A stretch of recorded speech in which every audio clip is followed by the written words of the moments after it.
പാലക്കാട്ടെ കുറച്ചും കൂടി വിശദമായിട്ട് പോകണം. കാരണം അവിടുത്തെ പൊതു സാഹചര്യം മാത്രം അറിഞ്ഞാൽ പോരാ, മറ്റ് ചില കാര്യങ്ങൾ കൂടി പാലക്കാട് നിന്നും അറിയേണ്ടതുണ്ട്. അജിത്ത് തുടരുന്നുണ്ട്, അജിത്തിലേക്കാണ് തന്നെയാണ് ഇനി പോകുന്നത്. പക്ഷേ മറ്റൊരു വാർത്ത കൂടി അതിലേക്ക് കൂടെ നമ്മൾ പറയേണ്ടതുണ്ട്. രണ്ടാമത്തെ ബലാത്സംഗ കേസിൽ ഉപാധികളോടെ തിരുവനന്തപുരം പ്രിൻസിപ്പൽ സെഷൻസ് കോടതി മുൻകൂർ ജാമ്യം അനുവദിച്ചതിന് പിന്നാലെ രാഹുൽ മാങ്കൂട്ടത്തിൽ നാളെ പാലക്കാട് എത്തുമെന്നാണ് സൂചന. വോട്ട് ചെയ്യുമോ രാഹുൽ?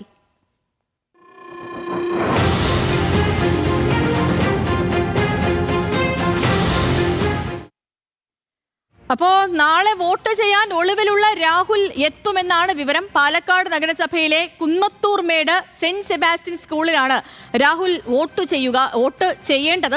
സെന്റ് സെബാസ്റ്റ്യൻ സ്കൂളിലെ 2ാം ബൂത്ത് നമ്പറിലാണ് രാഹുലിന് വോട്ടുള്ളത്. രാഹുൽ താമസിക്കുന്ന ഫ്ളാറ്റ് സ്ഥിതി ചെയ്യുന്ന സ്ഥലത്തെ ബൂത്തിൽ തന്നെയാണ് രാഹുൽ മാങ്കൂട്ടത്തിന്റെ വോട്ടും. പാലക്കാട് നഗരസഭയിലെ 24ാം വാർഡിലാണ് രാഹുലിന് വോട്ടുള്ളത്. അപ്പൊ കൂടുതൽ കാര്യങ്ങൾ അജിത്ത് പറഞ്ഞുതരാം. അജിത്തുണ്ട് നമുക്കിപ്പം. അജിത്തെ, ഇപ്പം പാലക്കാട്ടെ സ്റ്റാർ ക്യാമ്പയിനർ ആകേണ്ടിയിരുന്നയാളാണ് അവിടുത്തെ ഇപ്പോഴും എം എൽ എ ആയ രാഹുൽ മാങ്കൂട്ടത്തിൽ. പക്ഷേ കഴിഞ്ഞ 15 ദിവസമായി MLA കേസിൽപ്പെട്ട് ഒളിവിലാണ്. കോടതി ജാമ്യം അനുവദിച്ചതിന് പിന്നാലെ രാഹുൽ വോട്ട് ചെയ്യാൻ എത്താനുള്ള സാധ്യത നിലവിൽ എത്രത്തോളമാണ് അജിത്ത്? രാഹുലുമായി അടുത്ത വൃത്തങ്ങൾ പറയുന്ന കാര്യങ്ങൾ എന്തൊക്കെയാണ്? ഒപ്പം ജില്ലയിലെ പൊതുവെയുള്ള തദ്ദേശ തിരഞ്ഞെടുപ്പ് സാഹചര്യം കൂടി. സേതുലക്ഷ്മി, രാഹുൽ മാങ്കൂട്ടത്തിൽ ഒളിവിലാണെന്ന് നമ്മൾ പറയുമ്പോഴും രാഹുൽ പറഞ്ഞത് താൻ ഒളിവിലല്ല എന്നുള്ളതാണ്. അഭിഭാഷകൻ കോടതിയിൽ പറഞ്ഞത് രാഹുൽ ഒളിവിലല്ല, എപ്പോൾ വേണമെങ്കിലും വിളിച്ചാൽ വരാൻ കഴിയുന്ന സാഹചര്യമാണെന്നാണ് കോടതിയിൽ പറഞ്ഞത്.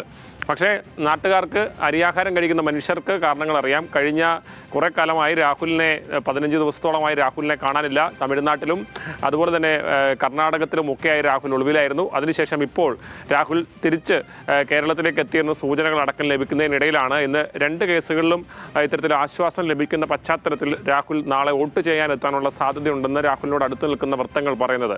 അത് വളരെ പ്രധാനപ്പെട്ട ഒരു കാര്യം കൂടിയാണ്. അതായത് രാഹുൽ ഇതിന് ശേഷം ഉത്തരം പറയേണ്ടിയിരുന്ന നിരവധിയായിട്ടുള്ള ചോദ്യങ്ങളുണ്ട്. ആ ചോദ്യങ്ങൾക്കൊന്നും രാഹുൽ മറുപടി പറഞ്ഞിട്ടില്ല. നാളെ അങ്ങനെ വോട്ട് ചെയ്യാൻ വന്നിട്ടുണ്ടെങ്കിൽ ആ ചോദ്യങ്ങൾ രാഹുലിനോട് ചോദിക്കുമെന്നുള്ളതാണ് ഒന്നാമത്തെ കാര്യം. ആ രാഹുൽ എത്തുമ്പോൾ സ്വാഭാവികമായും അത് വലിയ തരത്തിലുള്ള ശ്രദ്ധ രാഹുലിലേക്ക് വരുന്ന അടക്കമുള്ള സാഹചര്യങ്ങൾ ഉണ്ടാകും.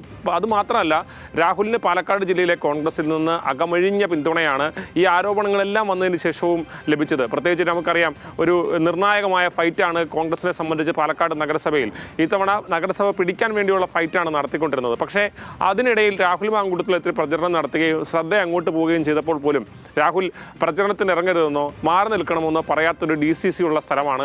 അതുകൊണ്ട് തന്നെ രാഹുലിനെ അങ്ങനെ ചേർത്ത് പിടിച്ചൊരു DCC ആണ്. അങ്ങനെ ഇപ്പോൾ രാഹുൽ പാർട്ടിയുടെ പ്രാഥമിക അംഗത്വത്തിൽ നിന്ന് പുറത്താണ്. അപ്പോഴും ആരെങ്കിലും എത്തുമോ എന്നുള്ള ചോദ്യം അവിടെയുണ്ട്. അതാണ് രണ്ടാമത്തെ കാര്യം. 3, ഈ കോൺഗ്രസ് ഇതിനോടുള്ള സമീപനം, കോൺഗ്രസിന്റെ നിലപാടുകൾ അവസാന ഘട്ടത്തിൽ രാഹുലിനെതിരെ ശക്തമായ വിമർശനം ഉന്നയിക്കുന്നതായിരുന്നു. അതിൽ രമേശ് ചെന്നിത്തലയ്ക്ക് അവസാനം കടുത്ത ഭാഷയിൽ തന്നെ പറയുന്ന സാഹചര്യം നമ്മൾ കണ്ടു. അതിനോടുള്ള രാഹുൽ മാങ്കൂട്ടത്തിലുള്ള പ്രതികരണം എന്താണ് എന്ന് നാളെ വോട്ട് ചെയ്തിട്ട് ഇറങ്ങുമ്പോൾ ആളുകൾ ചോദിക്കും, പ്രത്യേകിച്ച് മാധ്യമപ്രവർത്തകർ ചോദിക്കും. അതിനോട് രാഹുലിന്റെ പ്രതികരണം എന്താണെന്ന് കൂടി അറിയണം. നേരത്തെ രാഹുൽ എപ്പോഴും പറഞ്ഞത്, മാധ്യമങ്ങളോട് പറഞ്ഞത്, ഒരു സസ്പെൻഷനിലുള്ള ആൾ എങ്ങനെ പെരുമാറണമെന്ന് നിങ്ങൾ മാധ്യമങ്ങൾ പഠിപ്പിക്കേണ്ട എന്നുള്ളതാണ്. ഒരു പുറത്താക്കിയ ആൾ എങ്ങനെ പെരുമാറണം എന്നുള്ള കാര്യം കൂടി രാഹുൽ എങ്ങനെയാണ് മാധ്യമങ്ങൾക്ക് മുമ്പിൽ വിശദീകരിക്കുന്നത് എന്നുള്ളത് ഉൾപ്പെടെയുള്ള കാര്യങ്ങൾ അറിയേണ്ടതുണ്ട്. മാത്രമല്ല, ഈ പുറത്തു വന്ന പുതിയ പരാതിയുമായി ബന്ധപ്പെട്ട വിവരങ്ങളടക്കം രാഹുലിനോട് ചോദിക്കേണ്ടതുണ്ട്. നിലവിൽ ഏതാണെങ്കിലും രാഹുൽ അതിനുശേഷം മാധ്യമങ്ങളെ കണ്ടിട്ടില്ല. പാലക്കാടിന്റെ MLA ജനങ്ങൾ കണ്ടിട്ടില്ല. പൊതു സാഹചര്യം കൂടെ ഒന്ന് പറയോ അജിത്ത് നിലവിലെ? പാലക്കാടിന്റെ പൊതു സാഹചര്യം ഏറ്റവും പ്രധാനപ്പെട്ടത് 7 നഗരസഭകളാണ്. 7 നഗരസഭകളിൽ പാലക്കാട് നഗരസഭ തന്നെയാണ് ശ്രദ്ധാകേന്ദ്രം. പാലക്കാട് നഗരസഭ 3ാം ഘട്ടം BJP വീണ്ടും ഭരിക്കുമോ എന്നുൾപ്പെടെയുള്ള കാര്യങ്ങൾ ചോദ്യമായി ഉണ്ട്. കഴിഞ്ഞ തവണ ഒറ്റയ്ക്ക് ഭരിക്കാനുള്ള ഭൂരിപക്ഷം ലഭിച്ചാണ് അധികാരത്തിൽ വന്നത്.